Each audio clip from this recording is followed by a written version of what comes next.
Entonces,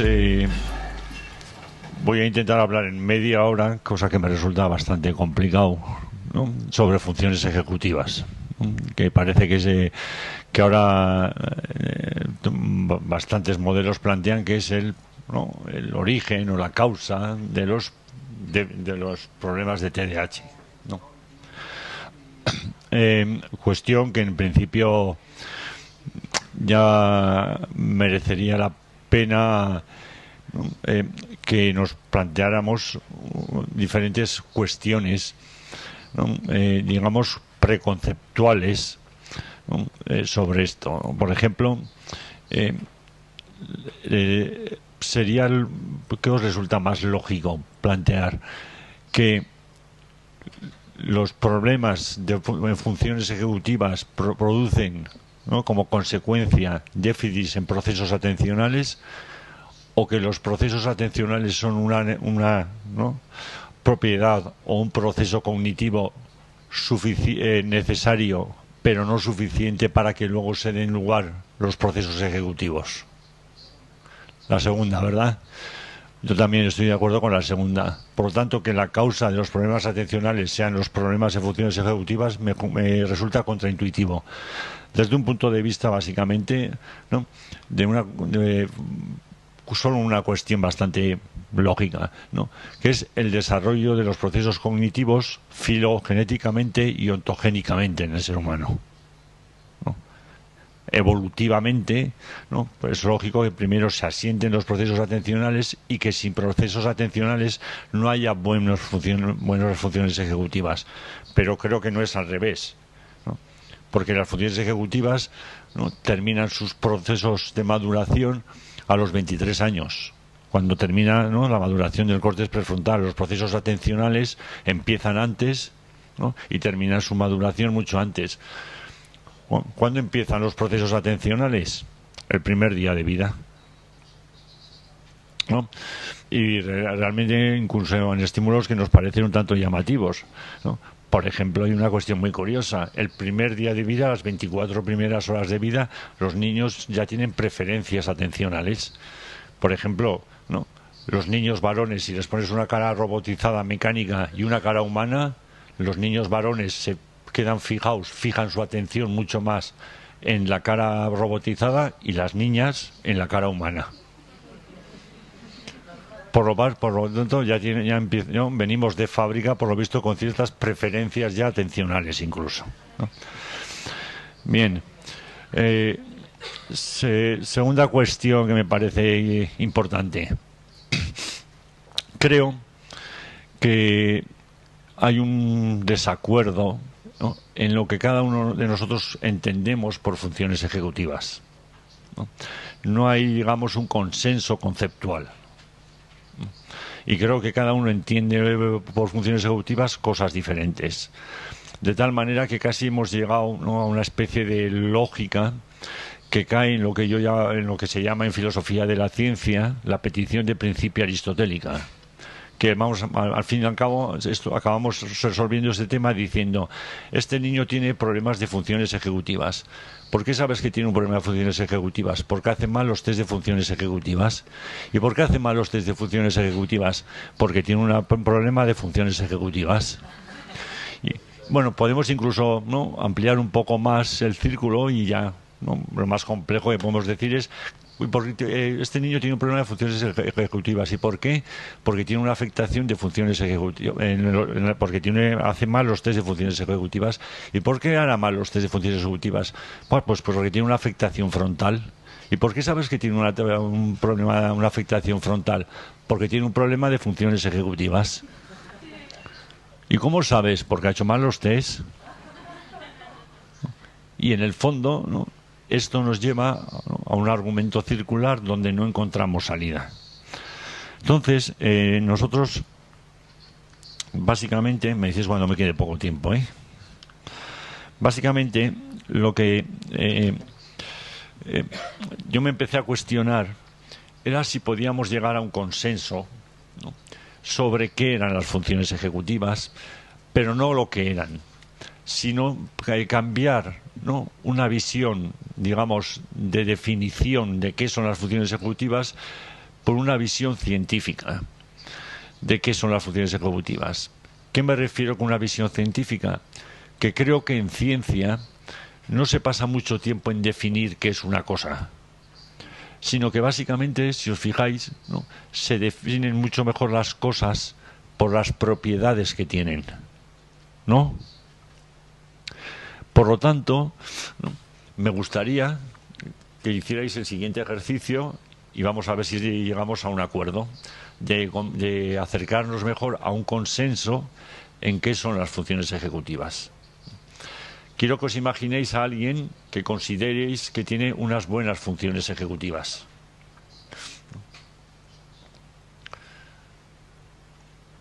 ¿Os habéis imaginado a alguien? Listo, ¿no? Bien. Ahora imaginaros a alguien inteligente. ¿Es el mismo? Sí. ¿Podría ser, en la mayoría ha sido el mismo? Sí. Bien. El primer problema que tenemos, que no, pero que me parece un tema muy interesante a plantear, ¿no?, pero no voy a tener tiempo de desplegarlo, ¿no?, es el siguiente.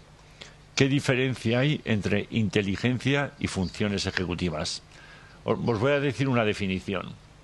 Stenberg, ¿no?, una definición que cae en la petición de principio. Stenberg, uno de los grandes sabios de la inteligencia, dice: la inteligencia es la capacidad que tiene el ser humano de generar productos inteligentes. Qué listo Stenberg, ¿no? Y claro, ¿y qué es un producto inteligente? La inteligencia, ¿no?, el resultado de la inteligencia, ¿no? Cae en la petición de principio, ¿no? Pero en cambio, Adolf, por ejemplo, cuando habla de funciones ejecutivas, pero a ver si os parece esto una buena definición de alguien que considerabais inteligente, de eso que os habéis imaginado. El ser humano ha generado un cerebro que le permite actuar de manera flexible, primer concepto, en entornos cambiantes, basándose básicamente en la predicción, en hacer predicciones, para así, ¿no?, garantizar su adaptación, su supervivencia y la calidad de su supervivencia. ¿Esto es un tío inteligente? ¿Y es un tío con buenas funciones ejecutivas? Sí, entonces ¿qué diferencia hay? No hay. Bien, ahora imaginaros un tío sabio. ¿Os habéis imaginado? Ya está. Bien. Creo que acertaré si hago la siguiente pregunta. ¿Por qué es mayor que el inteligente? ¿Es mayor? Sí. ¿Sí, no? La mayoría de vosotros tiene más edad el sabio. Bien. Entonces, ¿qué diferencia hay entre inteligencia, sabiduría y funciones ejecutivas? Temas apasionantes que nosotros hemos intentado dar respuesta, pero que no voy a comentar ahora porque voy a hablar de los procesos, ¿no? Entonces, básicamente, quiero que me cuestioné. Lo que me cuestioné en aquel momento era que tenía que diseccionar al tío ese que os habéis imaginado, ¿no?, y qué procesos cognitivos tenía.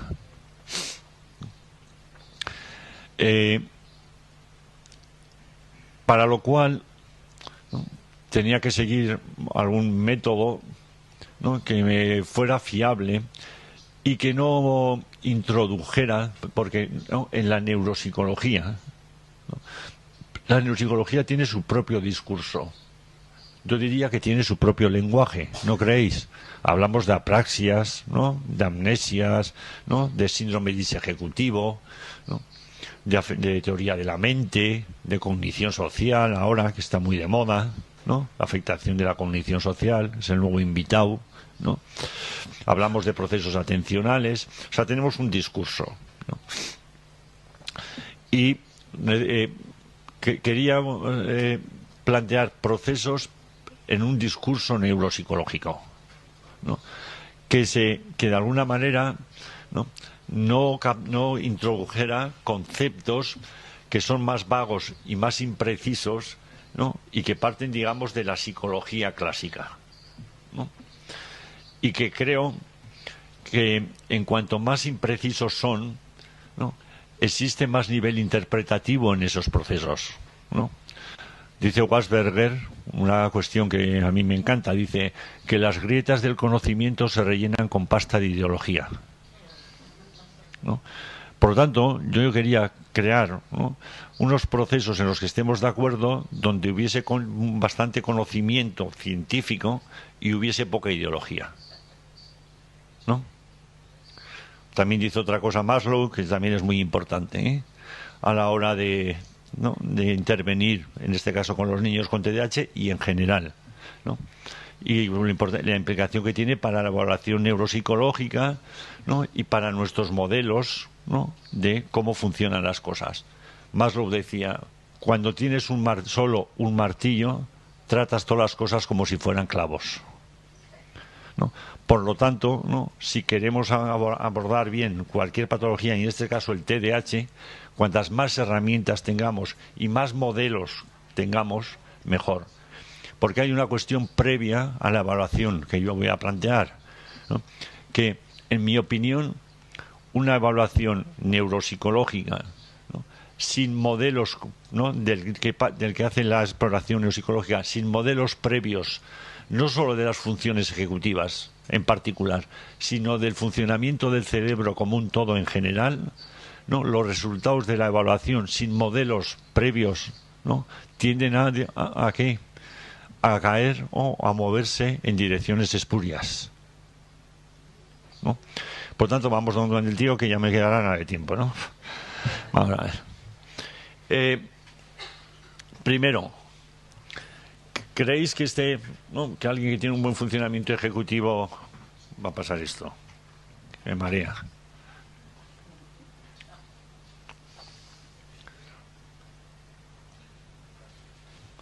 Bien. ¿Crees que alguien que tiene un buen funcionamiento ejecutivo tiene buena velocidad de procesamiento? Es decir, lo que decimos normalmente, esa persona que creéis, ¿no?, que es ágil mentalmente, ¿no? ¿Creéis, en términos psicológicos o coloquiales diríamos ágil mentalmente? Pero eso creo que en neuropsicología le llamamos un cerebro que trabaja rápido, ¿no? Y a eso llamamos velocidad de procesamiento, que considero, ¿no?, si paréis en ello, no sé si estáis de acuerdo conmigo, que no es un proceso cognitivo, ni una función cognitiva. No está localizada en ninguna parte del cerebro. La velocidad a la que trabaja la gran máquina, no puede estar localizada en ningún sitio. Por tanto, yo suelo decir, ¿no?, que la velocidad de procesamiento no es una función cognitiva, es una propiedad del sistema. ¿Comprendéis la diferencia? Bien. Por tanto, tenemos que saber la propiedad de ese sistema. De cada uno de los niños que evaluamos, ¿no?, tendremos que valorar, ¿no?, con pruebas de velocidad de procesamiento, ¿no?, a qué velocidad trabaja el sistema, ¿no? Porque hay niños que van a trabajar lentos, ¿no? Todos hemos hablado, ¿no?, del TDAH y el inatento, básicamente, y el combinado, ¿no?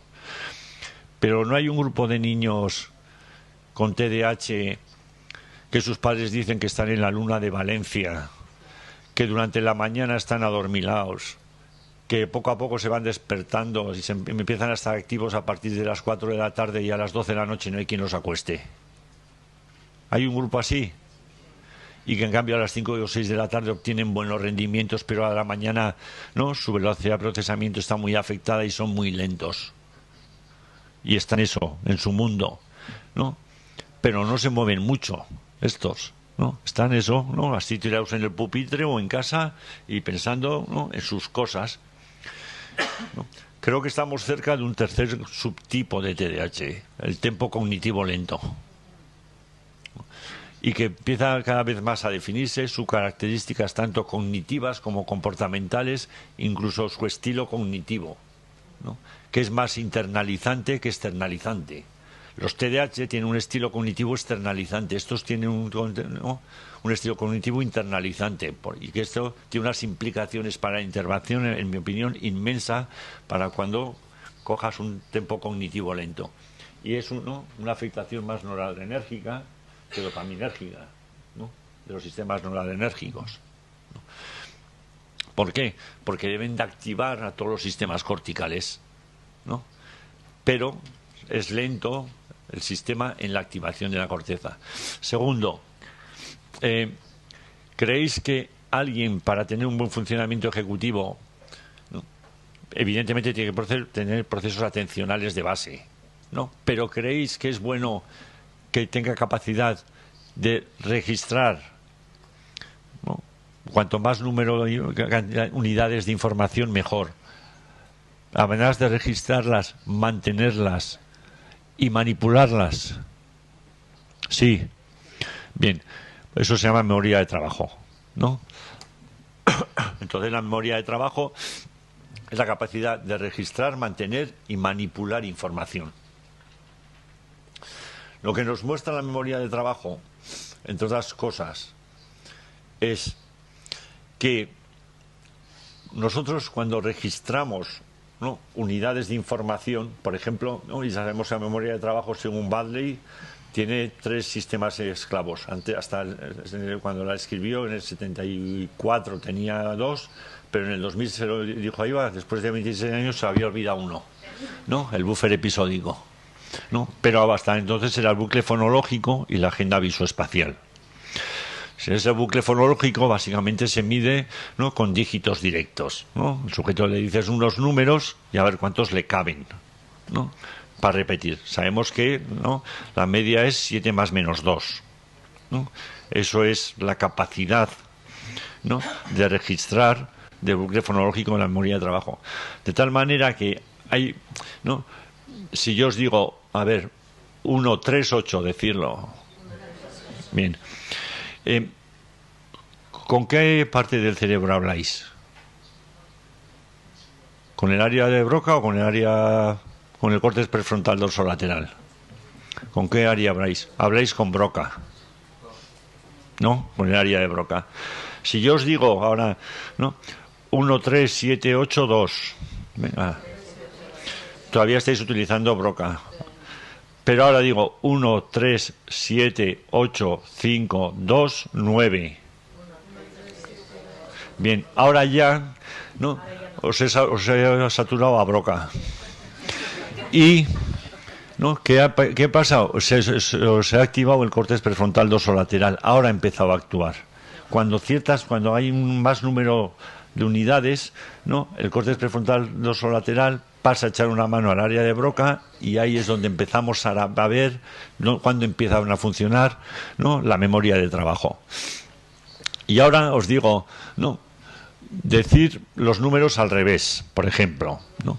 Entonces tenéis que registrarlos, mantenerlos y manipularlos. A ver, decid para atrás, ¿no?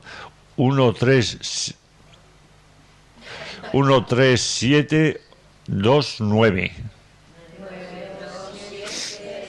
Bien, entonces ahora habéis registrado, habéis mantenido y habéis manipulado.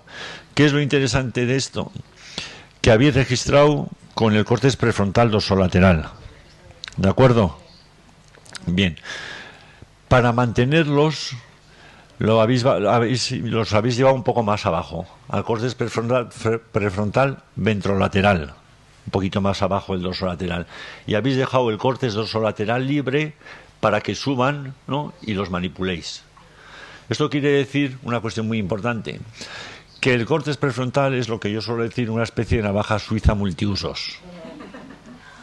¿Qué quiero decir con esto? Que en diferentes procesos de una tarea cognitiva, el córtex prefrontal puede hacer diferentes funciones debido, ¿no?, a su gran flexibilidad. ¿Por qué tiene mucha flexibilidad? Porque sus ventanas de plasticidad, ¿no?, son muy altas hasta los 23 años. Al ser más altas, ¿no?, produce procesos cognitivos más flexibles. Por tanto, esto es el registro, el mantenimiento y la manipulación de la información en la memoria de trabajo, ¿no? Que los chinos, dicho sea de paso, tienen no 7 más menos 2, tienen 15 más menos 2. ¿No? En el registro de números, por ejemplo, ¿no?, he dicho, ¿no?, que nosotros nos caben 7 más menos 2. Pues a los chinos les caben 17. ¿Sabéis por qué? para que veáis lo curioso que es el cerebro y cómo trabaja el cerebro. A los chinos le caben 17, ¿sabéis por qué? La palabra 4, ¿cuántas letras tiene? 4. Bien, 4, ¿no? 4, ¿cuántas tiene? 6 letras, ¿no? El 7, ¿cuántas letras tiene? 5, vale. Pues todos los números de 0 a 9 en chino tienen 2 letras. Como los nuestros tienen una cantidad de letras cambiante, a nosotros nos caben solo 7 más menos 2. A ellos, como tienen todos 2 letras, les caben 15. Así es como, ¿no? El cerebro no entiende, por lo visto, de números, sino de unidades de información, ¿no? Bueno, por tanto, la memoria de trabajo, todos estamos de acuerdo que también es fundamental, ¿no? Y que debemos de evaluar básicamente, ¿no?, con tareas de registro, de mantenimiento y de manipulación de la información. Tercero, ¿creéis que para que alguien resuelva una situación, ¿no?, novedosa, debe de tener acceso, ¿no?, y buscar en los almacenes de su memoria, tanto de sus experiencias personales como de sus conocimientos, ¿no?, si hay información, ¿no?, que le puede servir para resolver la situación, piezas para resolver el puzzle, y que debería buscar dentro de sus almacenes de memoria, ¿no?, si hay información? Sí. Bien, entonces lo que estamos hablando es de que otro proceso cognitivo, ¿no?, es, ¿no?, el acceso a los almacenes de memoria, que básicamente, ¿no?, el que más participa de ello es el córtex prefrontal, sobre todo en pruebas de fluidez fonológica, es decir, en palabras que empiecen por la letra P, ¿no? En cambio, si le decís nombres de animales, ¿no?, es más hay más activación del córtex temporal medial, ¿no?, de zonas parahipocampales, ¿no? Pero la fluencia fonológica es una buena prueba para ver la capacidad del córtex prefrontal para ir a los almacenes de memoria, ¿no?, a buscar, ¿no?, información.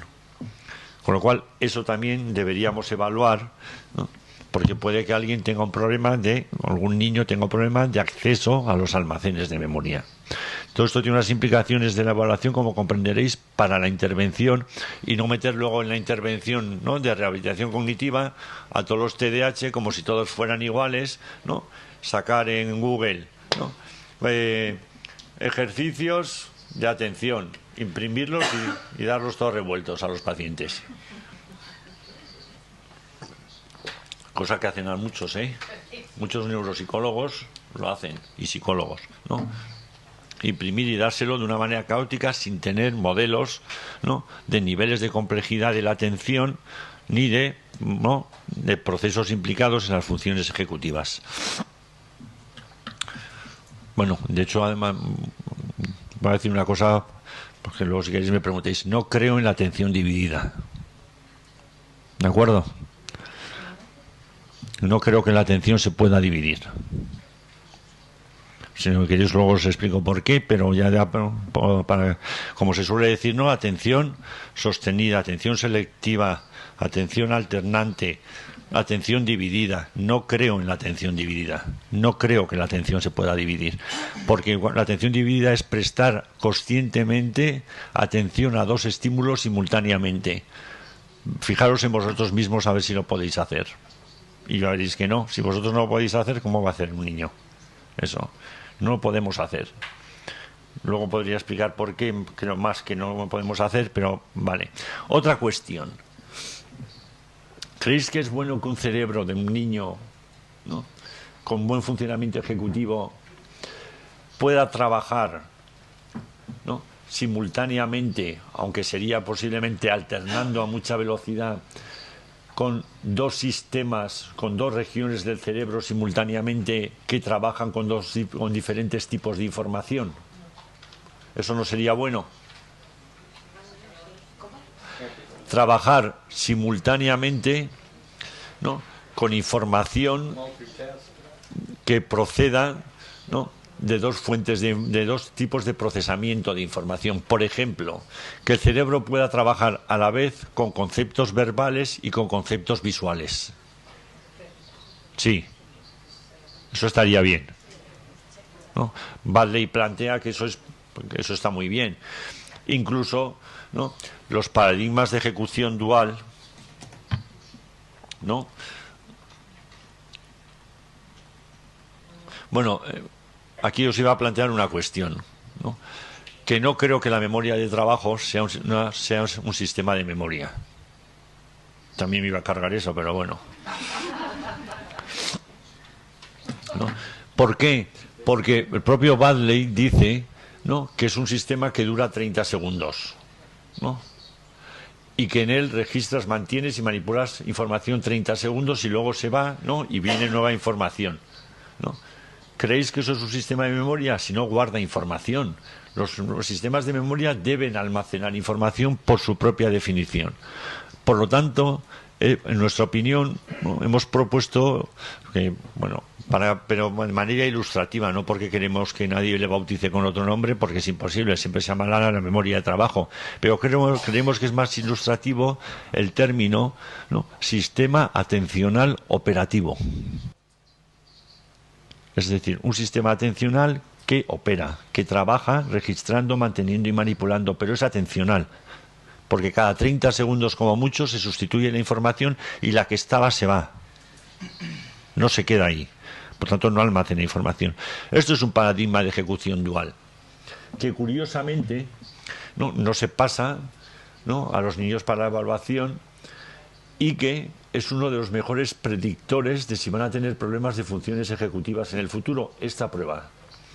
En esta prueba, ¿no?, al niño tú le dices antes le has valorado el bucle fonológico, ¿no? Le has dicho una serie de dígitos, ¿no?, y sabes que caben 5, ¿no?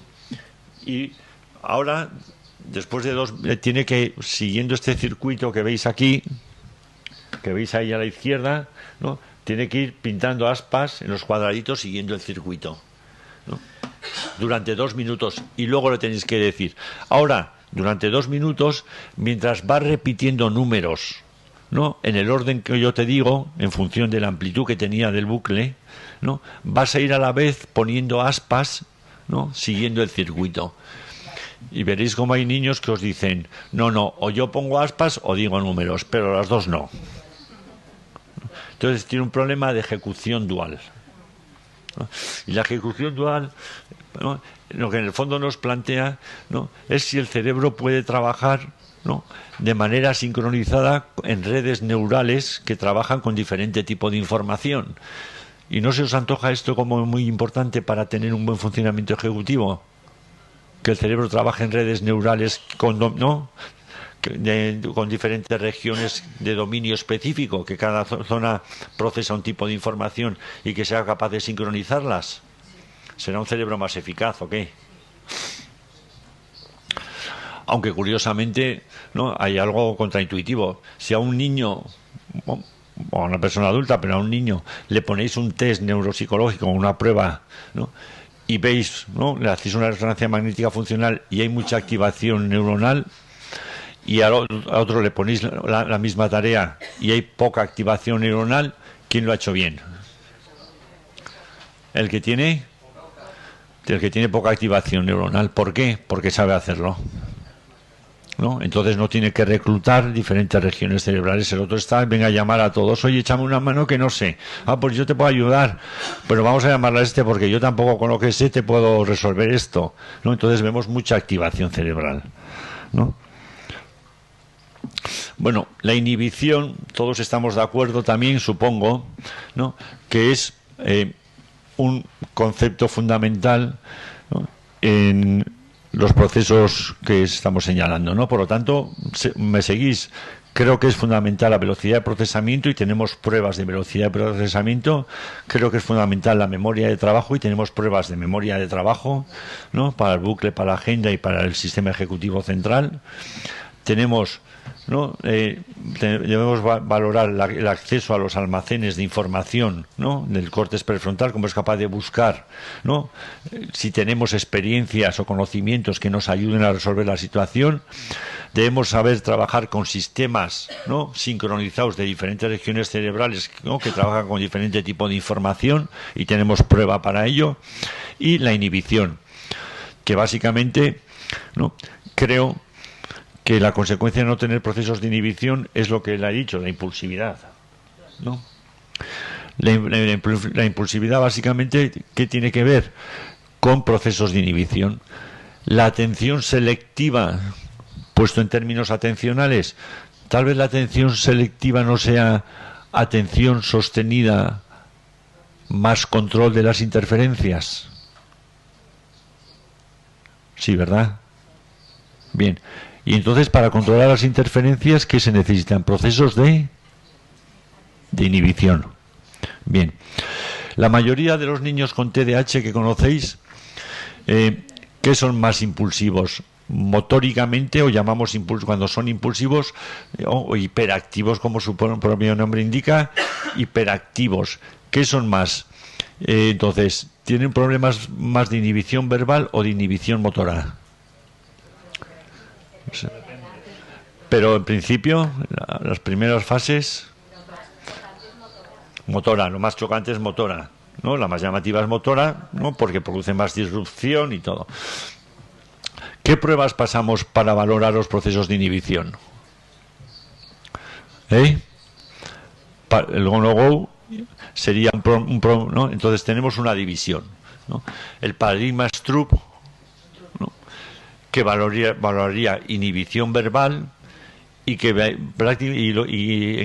básicamente que valoraría ahora no el córtex prefrontal dorsolateral, sino los procesos de inhibición, ¿no? Participan de circuitos del cingulado anterior y del córtex orbital, pero el Stroop, al ser una prueba verbal, son del hemisferio izquierdo, ¿no?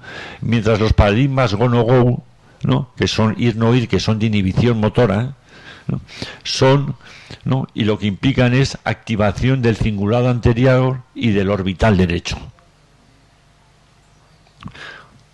¿Me seguís? ¿Me voy explicando? Después de la inhibición, el siguiente proceso. ¿Creéis que alguien, para tener un buen funcionamiento ejecutivo, tiene que tener flexibilidad cognitiva? Bien, la flexibilidad, que es lo contrario a la rigidez. Bien, bien.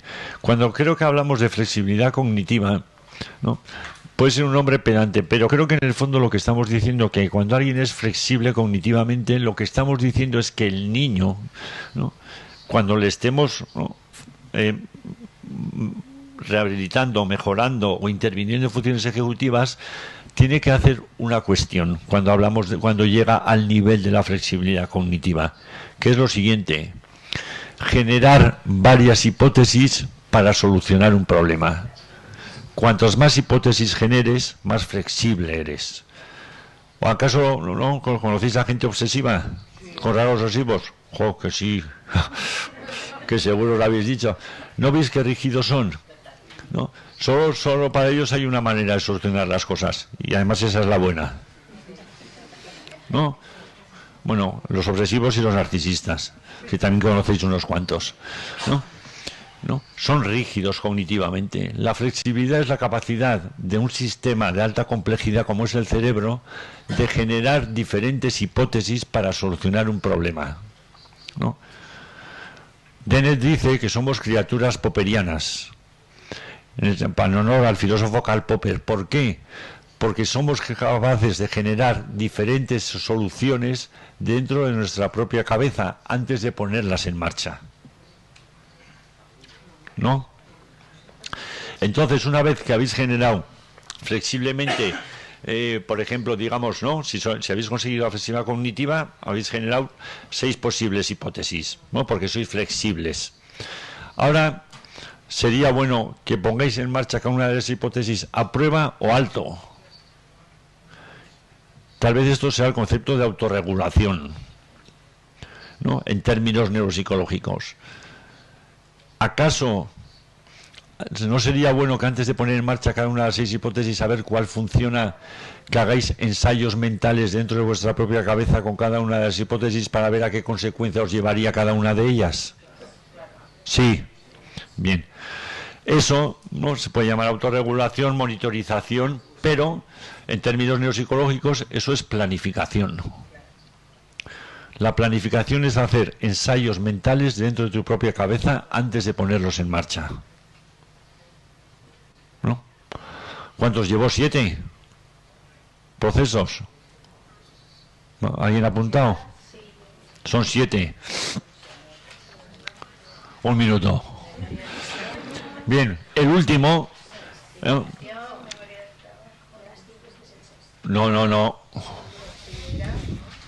Seguro que no. Más que 5 llevo. Flexibilidad. Bien, esto me voy a pasar uno. Me voy a pasar uno porque quiero ir al último. Que es, al final, no, los niños con TDAH y cualquier niño tiene que aprender a tomar decisiones, ¿no? Y este es el último paso. Una vez que has hecho los ensayos mentales, tú me tienes que dar una solución, ¿no? Y tienes que tomar una decisión para dármela.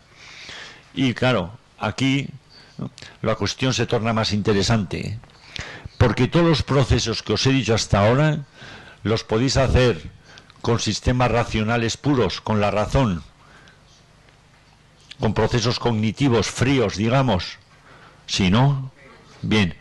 Pero ahora sabemos que cuando tenéis que tomar una decisión, imaginaros que os han quedado dentro de las 3 hipótesis, si habéis hecho ensayos mentales, o de las 3 posibles de las 8 posibles soluciones, os han quedado 3,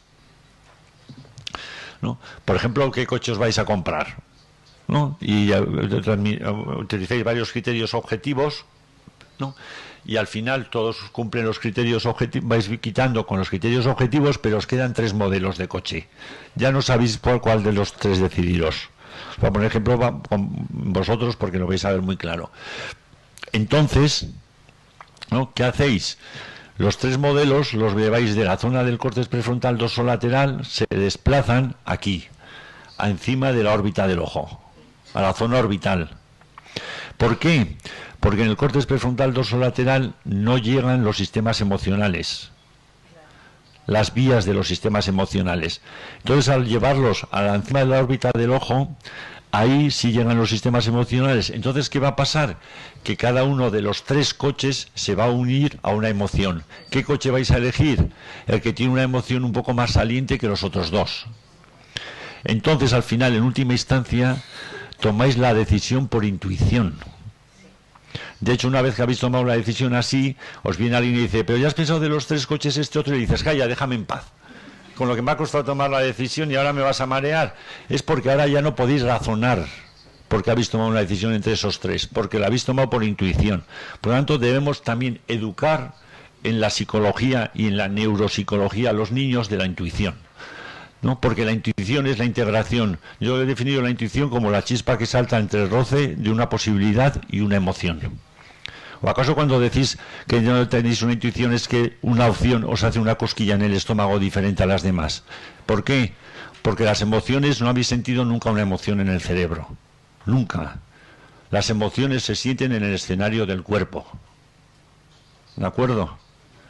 Y ese es el último paso para tener un buen funcionamiento ejecutivo. Rápidamente, cuestiones que quería aconsejaros, ¿no?, y que sepáis, ¿no?, que son producto de las últimas investigaciones. Primero, ¿no?, en cuanto a la intervención, los niños con TDAH obtienen mejor rendimiento, ¿no?, en el estudio si se mueven.